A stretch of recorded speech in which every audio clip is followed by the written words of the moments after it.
আমাদের পরিচয় কি, আমরা সবকিছু ভুলে ছাত্র আন্দোলনের অন্যতম সমন্বয়ক সার্জিস আলম ভাই প্রজন্মকে সামনে নিয়ে তরুণ প্রজন্মের একদল প্রতিনিধির সামনে একদল প্রতিনিধি এর পাশে।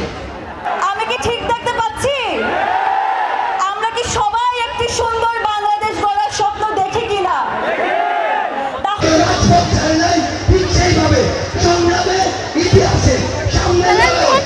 স্পষ্ট করে বলতে চাই, সরকার যেন তাদের জায়গা থেকে এই কাজটি অবশ্যই করে। জুলাই মাসে যখন ঢাকা বিশ্ববিদ্যালয়ে ফ্যাসিস্ট সরকার বাধ্যতামূলকভাবে আমাদের হলগুলোকে বন্ধ করে, ওই ফ্যাসিস্টের দোসর আওয়ামী লীগ, ছাত্রলীগ, যুবলীগ সহ লীগ নামওয়ালা অনেকের সম্মিলিত প্রচেষ্টায় আমার ক্যাম্পাসে আমার ভাই বোনদেরকে নির্বিচারে অত্যাচার করা হয়, আমার বোনদের গায়ে হাত তোলা হয়।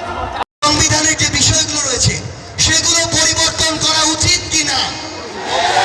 সামনে অনেক চ্যালেঞ্জ আসছে, সেই চ্যালেঞ্জগুলোকে মোকাবেলা করা আমি এখনো দেখতে পাচ্ছি। আমরা কি একটু সুশৃঙ্খল হতে পারি সমস্যাগুলো শুনতে এবং আমাদের পক্ষ থেকে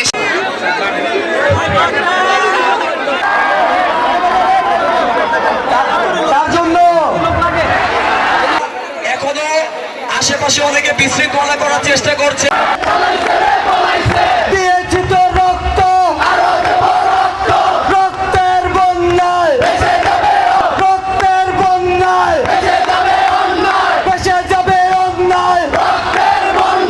আব্দুল তাসিফ রাহান ভাই, সকলে একটু জোরে করতালি দেয় তার জন্য।